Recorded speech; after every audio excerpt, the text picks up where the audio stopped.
Welcome to Powered by Her, exploring the stories of how area women power their business. Hear from the growing network of female entrepreneurs of the Upper Cumberland with your host, Tiffany Anton, director at the Biz Foundry. Powered by Her starts now. Hello, you're listening to Powered by Her in the Hints and Oakley Podcast Center. I'm Tiffany Anton with the Biz Foundry, and today I have Casey Overstreet, serial entrepreneur in the world of health and fitness. So there's a lot of things that you've done, and so we'll kind of dig into all of them, but thanks you for coming, Casey. Thank you so much for having me. So let's kind of start off with what you're doing now. So what in the world of entrepreneurship are you doing now?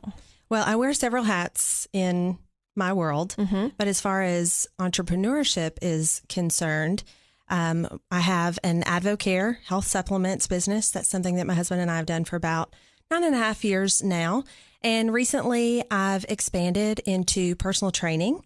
And then even more recently, I have expanded by getting my fitness nutrition certification and weight management specialist certification so that I can do one-on-one coaching with nutrition. So you started kind of in where you're at now, and we'll get back into your history in a second, but you started with Advocare, which is what kind of company is Advocare? It's nutritional supplements. Okay. And it was a multi-level marketing. Sure. It's a direct sales company. Okay. Still is a direct sales company. Okay. Mm-hmm. And then, so you said, I want to, make some side income. And it was really you that powered this. It was not you and your husband to start. We definitely partnered with it together, but it was 9 months of me saying, let's do this, to get us to that point of doing it together. And you grew your business so much so that you were both able to leave full-time jobs to do this. Yeah, absolutely. When we started Advocare, I owned a small women's fitness facility. And we had decided to grow our family through adoption. And so we needed an additional income stream to do that. We tried the products. We loved the products. And we saw an opportunity and wanted to explore that opportunity. If you had told me in May of 2010 what was coming, I probably would not have believed you at the time, thought you were pitching me something. But it's been an incredible journey. And it was a plan B starting out. We did fund Ollie's adoption that way. For a season, it transitioned into a plan A, but what we were able to do through that season is really just process what the calling upon our lives are. I love fitness. I love health and nutrition, specifically with women. That's sort of my niche, really. And helping them. Absolutely. It fuels my fire. But the work that we do outside of that is more calling work. Yeah. My husband is a pastor. I'm a development director for Highland Rim Academy locally. And so what Advocare allows us to do is pursue those callings. Yeah. So you get to, kind of have this thing that makes you money, but you kind of get to do these hobbies that are sort of careers, but they really feel like hobbies. It's the best of both worlds, really. So take me back. You said you owned a small fitness studio. I did. And so where did that start? Do you have, did you go to school for fitness? No. Okay. So did you, when you're 18, 19, 20, what was your plan? What were your goals at that point? Yeah. So I have a degree from Tennessee Tech in finance and graduated and pursued that field. I was a mortgage loan originator. Oh my gosh. Yeah. I cannot see that. I loved it. I really did. Then I did insurance and investing. I did mutual funds, variable annuities, things like that. And then there came a point in our life where we wanted to start a family. And I had a pretty stressful career, I guess you could say. And we moved to Murfreesboro. And I got a chance to just go, okay, what do I really want to do? And I had a friend, and at the time I felt like it was so random. Now I look back and go, oh, the Lord just used her in this. And she said, Casey, what I think you'd really be good at is working in fitness. And I thought, okay, I want to change. And were you into working out? Were you into eating healthy? Just hobbies, ran a few half marathons. Did you play a lot of sports and stuff when you were growing up? Okay. I was active growing up. Okay. And you were a runner at that point. So yeah.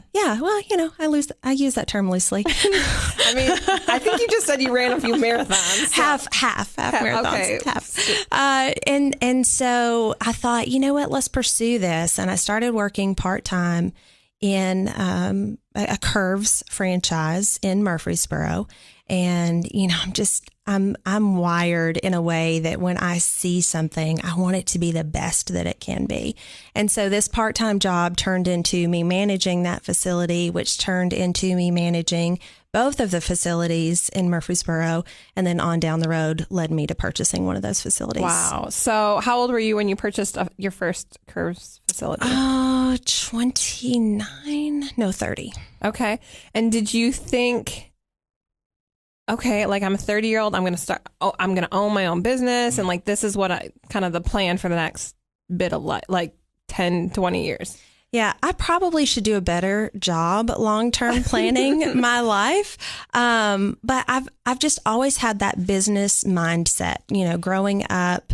Sometimes girls will think of, their dreams of planning their wedding or their homes, and all of those are wonderful things. And I've enjoyed those things. But, as a little girl, I think I was more business minded. I think I was always looking for a way to develop a business. And so at the time I just thought, man, it'd be great if I could have the flexibility of being my own boss, but yet still doing this that I enjoy doing. Now, hindsight, it was a lot more than I expected it to be. Those state reports and payroll taxes, and we talk about that a lot on this podcast. Is that you might have a passion for, and at least you had that finance piece with you, but then health and fitness. But it's like there's a lot more to entrepreneurship than just the cool, sexy pieces. And no matter how much you love your employees, there's just a lot of stress that comes with managing employees. Yeah.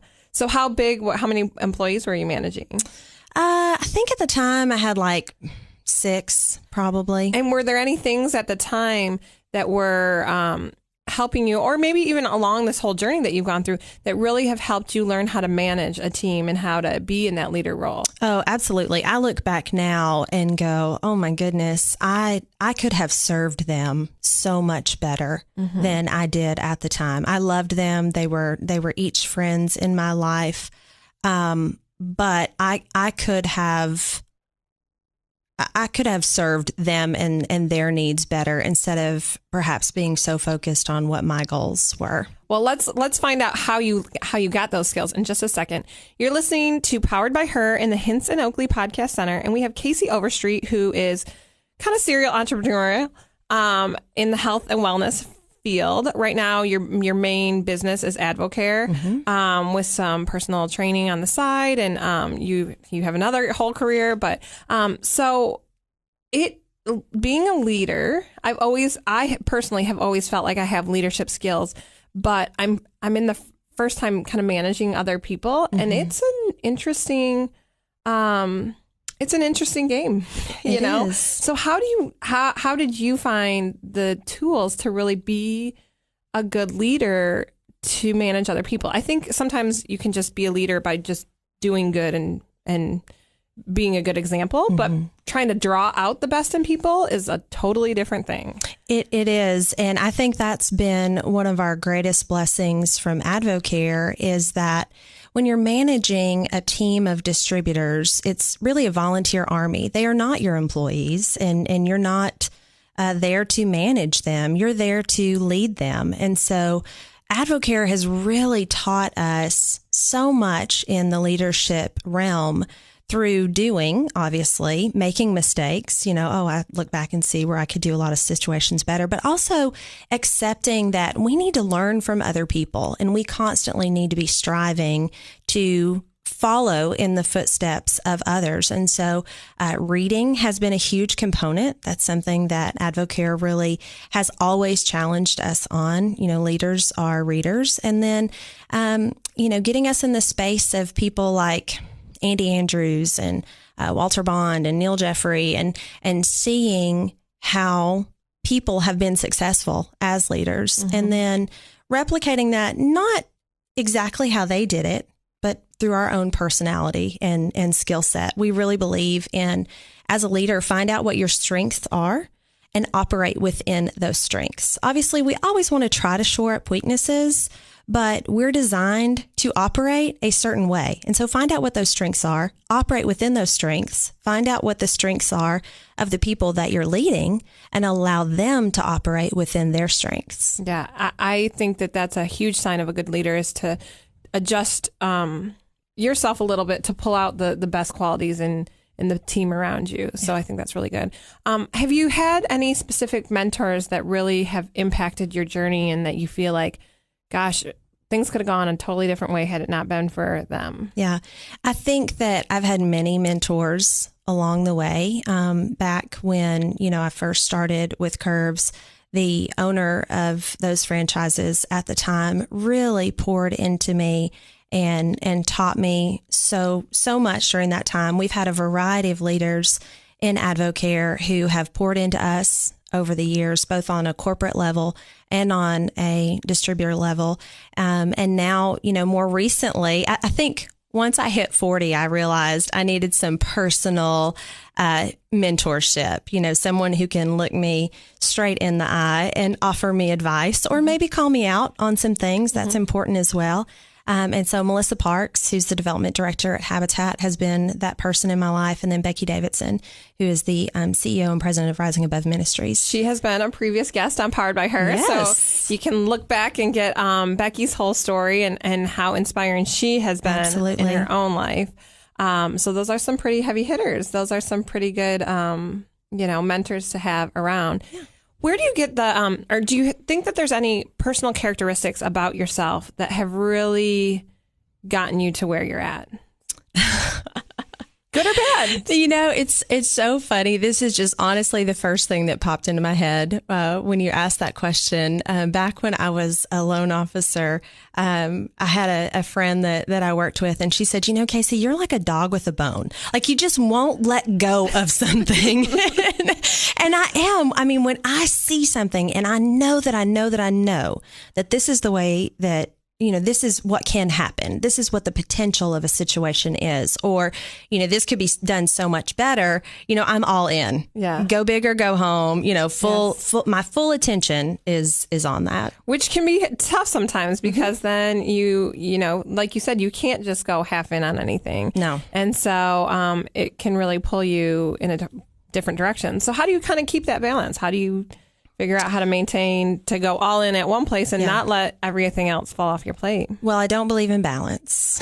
Balance does not exist. You prioritize in that time and space.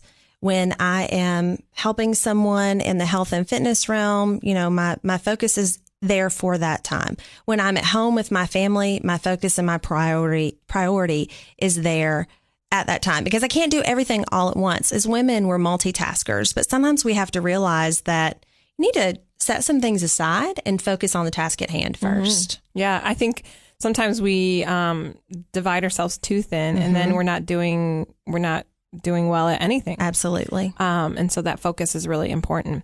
Where do you find your emotional and personal support? You kind of talked about Becky Davidson and Melissa Parks. Other than like the work and professional, where do you kind of, when you're on those days where you're just dragging, where do you have people who are going to boost you up? Yeah. My faith is my foundation.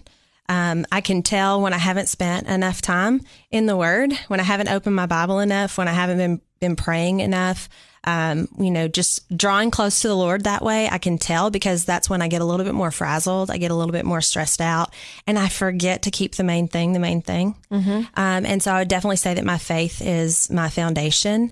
But my husband is absolutely, also a rock in my life. And he is that person that I can just go to and just vent. And he's also very wise. And so I welcome his feedback, and he sees things from a different angle than I do. And so I really appreciate the advice and wisdom that he offers. I think that's really important that people surround themselves with people who aren't just necessarily just like them. Yeah. Because sometimes you think, oh, well, I don't really agree with that viewpoint. And so I don't necessarily want to surround myself with people, but then it's like, well, that's the world. Yeah. The world thinks differently. And so it's nice to have other feedback. And sometimes they're going to be a little bit more positive than you and put a brighter spin that maybe your self-talk would. But sometimes it's going to be a little bit more, keep it real, girlfriend. Yeah. And, I have those people in my life that I've looked them in the eye and said, I need you to call me out. Yeah. I know what I'm prone to. And so I need you to check me every so often. Yeah. And that's good to have. You're listening to Powered by Her in the Hints and Oakley Podcast Center. I'm Tiffany Anton with the Biz Foundry, and we have Casey Overstreet with just her journey into health and wellness and fitness entrepreneurship.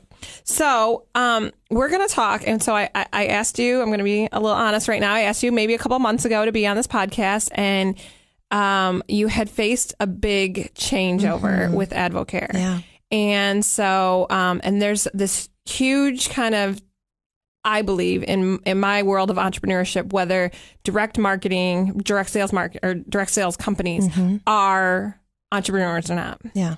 And so tell me a little bit about the changes. We don't have to go into a ton, but a little bit of the changes that occurred through Advocare. Yeah. Well, first of all, I would 100% say that a direct sales business is an entrepreneurial business. You have to focus on it.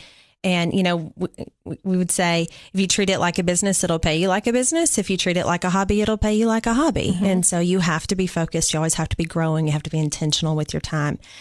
So when we started Advocare in May of 2010, it was a multi-level marketing company, which meant that we earned multiple streams of income, and that income expanded all throughout our organization. And so we had distributors in like 38 of the 50 states. And so we could earn a residual income from all of those distributors. And it's definitely a model that to this day I still support. I see the power of the income opportunity from it. In May, we were definitely caught off guard with the news that Advocare was shifting from a multi-level structure to a single level structure. And at the time, it rocked our world, honestly, because we knew Advocare as this one thing. And now it was still the same products. It was still the same leadership, but it turned into a single level company instead of that multi-level company. So just to break it down, I mean, your family's home income cut in half-ish? That's what we had feared. Okay. That's not actually what happened. But that's kind of where it seemed like it was That's headed. Where it seemed like it was headed. Drastic. Yes, it felt very massive at the time. And for many people, they have experienced that kind of a loss. For our family now, hindsight, what we see is it actually has opened us up to additional opportunities like the personal training and like the fitness nutrition coaching that I'm beginning. Yeah. And so now you can kind of put these other pieces together.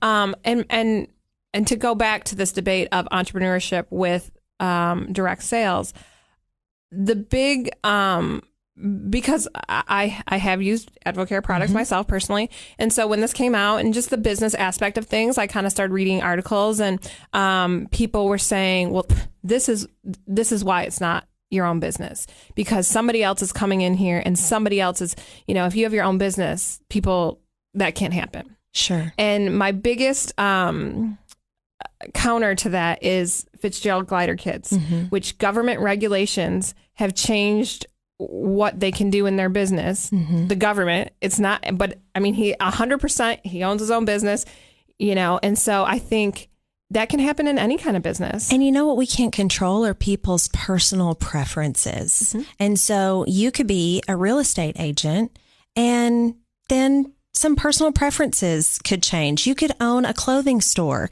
and then personal preferences change. Yes. And so you may lose some customers here or there. You might have a vision for your photography business that you want to see your final product to have this type of look. But there may be a segment of people that don't necessarily care for that Yeah. type of look. We can't control every aspect that impacts our business. Well, and the other thing, just like you mentioned a boutique and people's personal preference. Let's say you own a boutique and some other controversial store opens across the street or something, and you lose a bunch of business because of just the people who are around there. Again, it's not, they're things that are out of your hands. There's so many and factors. so that, to me, that argument that you don't own your own business because, the levels of Advocare or whatnot, seems a little interesting to me because I think that there's a lot of ways that your business can be affected by outside factors. Absolutely. So what have you, so you faced this and you decided to pivot. How long did you kind of let yourself sit in the doom and gloom? Because listen, and that's why I've been bugging you and I said, let's let you decompress and let's get you on here. But everybody faces things like this. Sure. Everybody in their business. I mean, I'm sure there were times and curves that you thought, oh my gosh, this is it. This is the end. We can't go on. Yeah. So how long did you let yourself sit in the doom and gloom?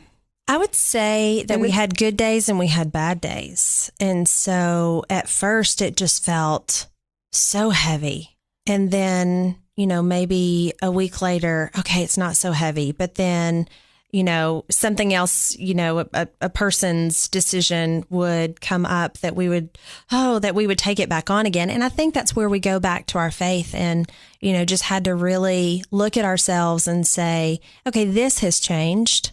Have we changed? Have the products changed? What's the Lord trying to teach us through this process? And really remembering who our provider is. Matthew chapter 6, the word says that, look at the birds of the air and the flowers of the field and look how they're taken care of. Isn't our Father God going to take care of us even more so? And so we had to go, you know what? Advocare is not our provider.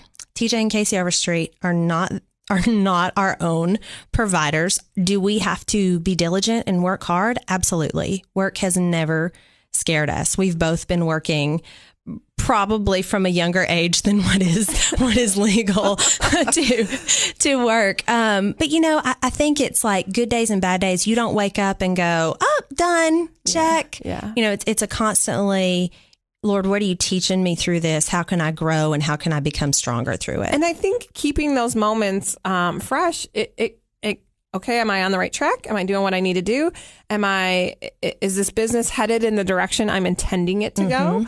And so maybe there was a point where, maybe a year ago you were doing well with the business and all that, and you weren't being able to serve people with the, nutrition and personal training and really impact the people that you are today. You have some one-on-one, meetings that you are definitely impacting, not just kind of the fitness of things, but their emotional state as well. That all goes together. And so maybe this was your kind of wake up call to say, there's more you can be doing. I really see it as a gift right now. I'm at an age where you never say never because circumstances always change, but I don't have a desire to build a massive empire. I have a desire to impact people one-on-one and let them then turn around and have an impact from that point forward. It's really interesting that you say that because I do think you kind of have a little bit of an empire. You have, you've certified yourself in different realms, and I think you could, have this army that you're like you said, you're impacting, and then they're impacting, and I do think you're not just focused on just these products. You're focused on the whole entire kind of mind, body, and soul. And I think that is somewhat, it's an empire for the Upper Cumberland. But my heart behind it is to focus one at a time and not to just, line all these people up and not give them truly the help that they need. And so for me, it's not a numbers game. It's a relationship. Yeah, that makes sense. That makes sense. You're listening to Powered by Her in the Hints and Oakley Podcast Center. I'm Tiffany Anton with the Biz Foundry, and Casey Overstreet is here kind of talking about Advocare and kind of the journey with that. Is there anything that you would say to someone who wants to start a business or any advice that you want to impart on listeners? Sure. Well, I would say that if you have a passion and, that's stirring within you that won't go away, then you need to pursue it. Your first step, though, is going to be to look towards people who have gone ahead of you, who are a couple of steps ahead of you, that you can look at and say, I want to do this, but tell me what I need to be aware of. Mm-hmm. What's the worst case scenario? Not that the worst case scenario is going to happen to you, but have that backup plan. Maybe that's because I'm a 6 in the Enneagram, and so I see worst case scenarios. I don't know. But I think a lot of times people really have a great business idea and they really have the heart behind it, but they didn't do enough of their research and get their head behind it to set themselves up to do the work that really was needed. Sometimes businesses close or end, not because that service wasn't needed, not because that person wasn't well equipped for that purpose, but just because they didn't do enough advanced planning. Yeah. And you're a planner. I'm a planner. All right, Casey, how can people find you? How can they connect with you if they are looking for Casey Overstreet? You can find me on pretty much every social media platform as Casey Overstreet. Instagram, Facebook. TJandCaseyOverstreet.com. Yes. Correct? Yes. Okay. If you see the car around town. Follow the Suburban. Don't judge my driving skills. I have 4 kids. There might be a lot of commotion going on. But it's TJ and Casey is CASEY. TJandCasey.com. Okay. Oh, it's TJ. No, Overstreet. No, just TJandCasey.com. Okay. Sounds great. Thank you so much for coming on, and I look forward to seeing where the rest of your journey goes. Thank you so much for having me. I appreciate it.